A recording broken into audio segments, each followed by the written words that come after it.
Bonjour camarades et merci à tous d'être là ce matin pour le lancement de la semaine du numérique. Merci donc au pays invité d'honneur, le Ghana. Merci aux pays frères du Mali, du Niger qui sont là aussi pour nous accompagner dans cette révolution de l'intelligence artificielle qui aujourd'hui est en train de dominer le monde. Je m'en voudrais bien de commencer à parler sans rendre grâce à Dieu et aussi rendre un hommage vivant à nos vaillantes forces combattantes sur le terrain qui, depuis ces dernières semaines, font un travail extraordinaire.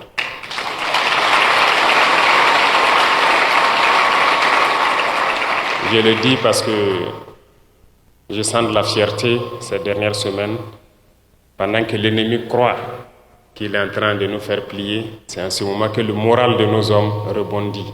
Et ils font un travail exceptionnel ces dernières semaines. Et je tiens à les rendre hommage, à les féliciter. Et je souhaite donc qu'on prenne une minute de silence pour prier pour le repos des âmes de tous ceux qui ont perdu la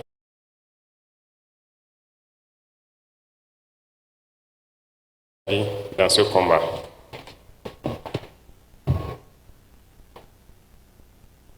20e anniversaire donc de la semaine du numérique. Cela fait des décennies, si je peux le dire, que nous célébrons donc cette semaine du numérique. Mais je pense que ce 20e anniversaire doit être l'occasion de marquer aussi une pause, de faire le point de situation, de voir où est-ce que nous en sommes pour pouvoir nous projeter dans le futur. Le Burkina Faso vient de très loin en matière de numérique. Et je peux dire que nous sommes encore très loin. Beaucoup de choses ont été faites ces 2 dernières années, mais nous avions un programme articulé en 12 points que nous voulons lancer pour être en 2030 à un certain niveau qui puisse nous permettre de dire qu'en 5 ans, nous avons fait un bond d'au moins 100 ans. Et Madame le ministre a pris l'engagement avec toute son équipe de pouvoir mettre en œuvre ce programme et soyez sûrs que nous sommes là pour vous accompagner quand vous voulez pour que cette révolution soit un succès. Le Burkina Faso a besoin de cette révolution numérique qui doit nous permettre de nous placer dans un certain niveau de développement dans la sphère mondiale. Aujourd'hui, quoi qu'on veuille, aucun domaine ne pourra donc se propulser sans le numérique. C'est pratiquement impossible.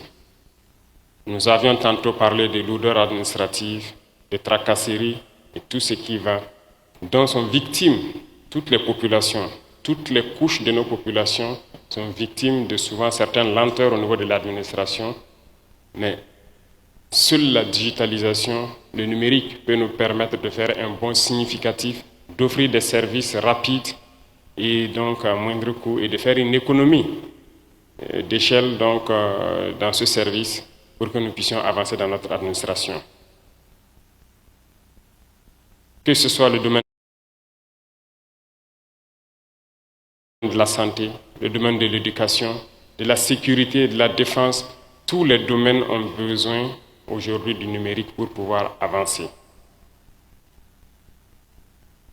Nous parlons donc de pays qui aujourd'hui cherchent à combattre un phénomène qui gangrène l'Afrique tout entière. Je ne dirais pas le Burkina, qui gangrène l'Afrique tout entière, la corruption. Nous ne pouvons pas lutter contre la corruption sans intégrer le volet digital. Si nous voulons effectivement lutter contre la corruption, il va falloir qu'on accepte de digitaliser beaucoup de procédures, qu'on accepte donc le numérique dans tout ce que nous faisons dans l'administration. Et c'est la seule façon de pouvoir lutter contre la corruption. Et notre pays en a besoin. Notre pays en a drastiquement besoin, d'autant plus que nous sommes encore en train de mettre beaucoup d'énergie pour que beaucoup de secteurs soient digitalisés et nous permettent de faire un bond significatif dans la lutte contre la corruption. Et je vous invite donc à continuer dans ce sens, à intégrer, à fédérer tous les ministères sur les différentes plateformes que vous êtes en train de développer pour que cette lutte contre la corruption voit donc un grand avancement dans les 2-3 ans à venir. Si nous voulons aussi d'instruments de sécurité performants, nous n'avons pas le choix que d'intégrer l'intelligence artificielle. Et je pense que c'est une occasion de pouvoir aussi informer beaucoup de jeunes sur ce que c'est que l'emploi judicieux de l'intelligence artificielle, les prendre des exemples concrets. En matière de sécurité, en matière de défense, je vous prends un exemple. L'analyse de certaines données a besoin forcément d'intelligence artificielle pour aller très vite et être très concret. Donc aujourd'hui, la démographie et toutes les données récoltées donc par les capteurs, si je peux dire, de la sécurité, ont besoin d'une analyse rapide et succincte pour pouvoir donner des conclusions qui permettent aux différentes forces de pouvoir agir à temps et pouvoir anticiper sur tout ce qui peut toucher à la sécurité de notre pays. Aujourd'hui, en termes de défense, qui ne serait pas content que de sa position, qu'il puisse peut-être avoir des images et ses coordonnées d'une situation particulière, transmettre à une unité qui a déjà la situation en temps réel et qui doit intervenir sur le terrain. Ça permet de sauver des vies parce que ça vous permet de mieux préparer et d'anticiper la situation. Mais tout cela ne peut se faire que lorsque nous développons sérieusement nos infrastructures numériques. Et nous sommes sur cette lancée parce que le Burkina Faso, comme je l'ai dit, vient de très loin. Nous avons passé tout le temps à héberger nos données à l'étranger. Ça veut dire que nous ne sommes pas maîtres de nos propres données que nous produisons.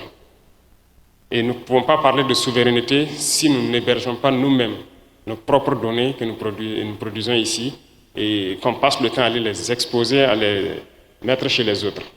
Donc la question de souveraineté intègre impérativement la question aussi du numérique.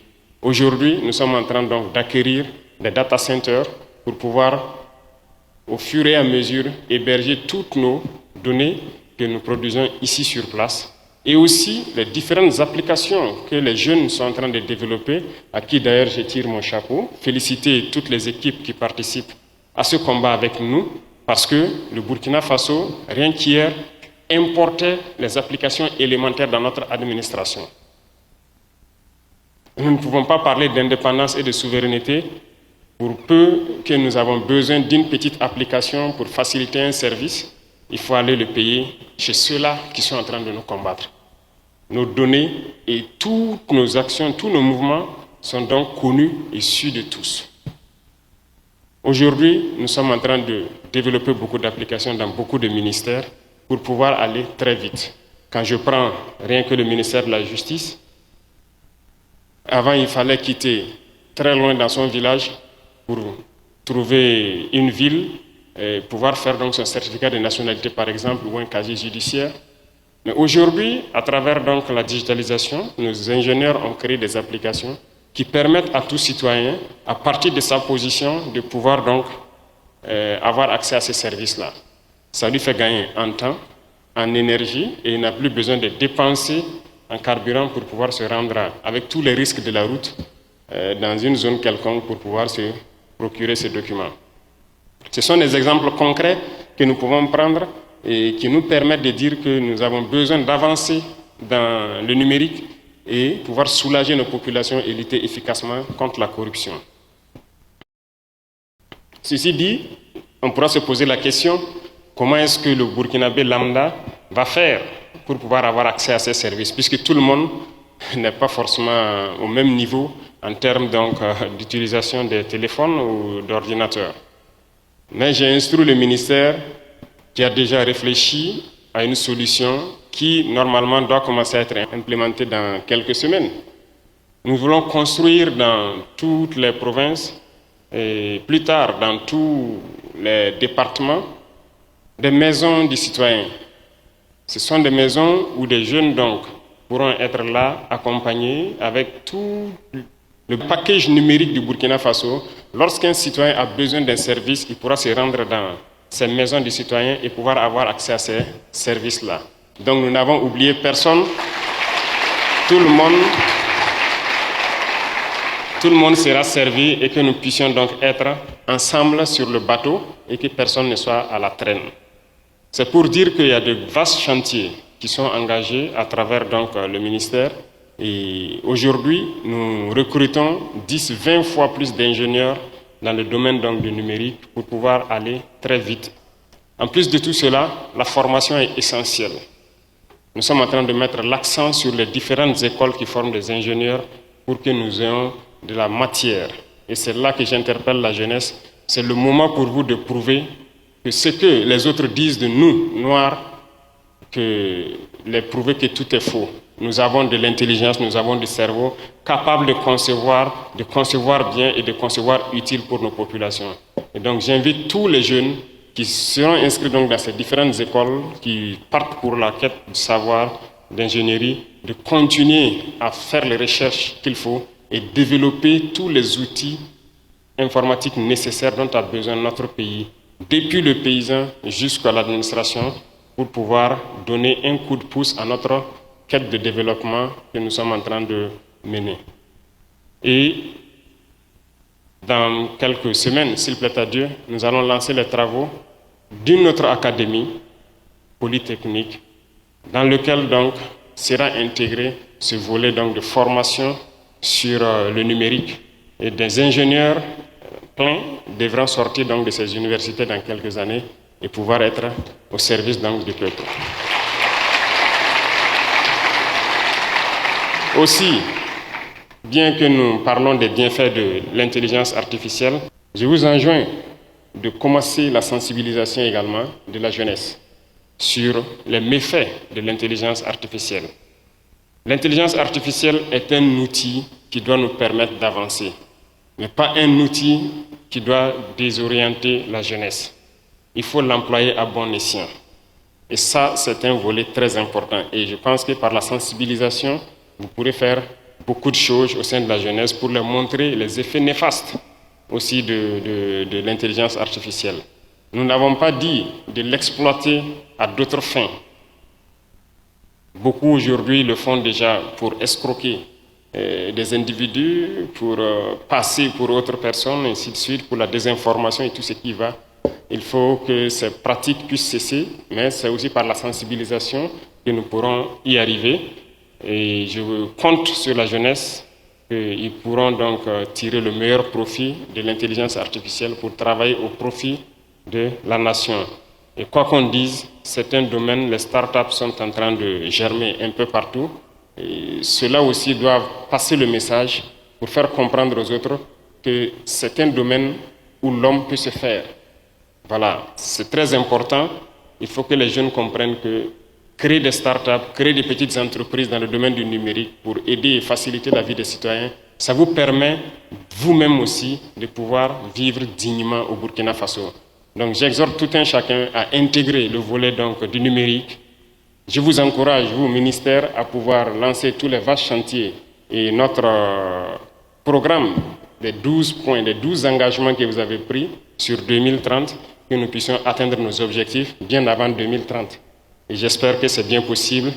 Donc j'invite tout un chacun, tous les départements ministériels à fédérer les énergies pour pouvoir faciliter la tâche à ceux-là qui sont censés vous accompagner dans ce développement du numérique à travers l'intelligence artificielle et favoriser donc le développement de notre chère patrie. Merci beaucoup à tous. Je vous souhaite une très bonne semaine du numérique. Et Inch'Allah, on se retrouve la session prochaine avec des innovations majeures, s'il plaît à Dieu, toujours pour le bonheur de nos populations. Merci à tous d'être venus et merci aux pays frères qui sont là. Je vous souhaite très bon séjour au Burkina Faso et que Dieu bénisse notre très chère patrie, la patrie où la mort nous vaincra. Merci.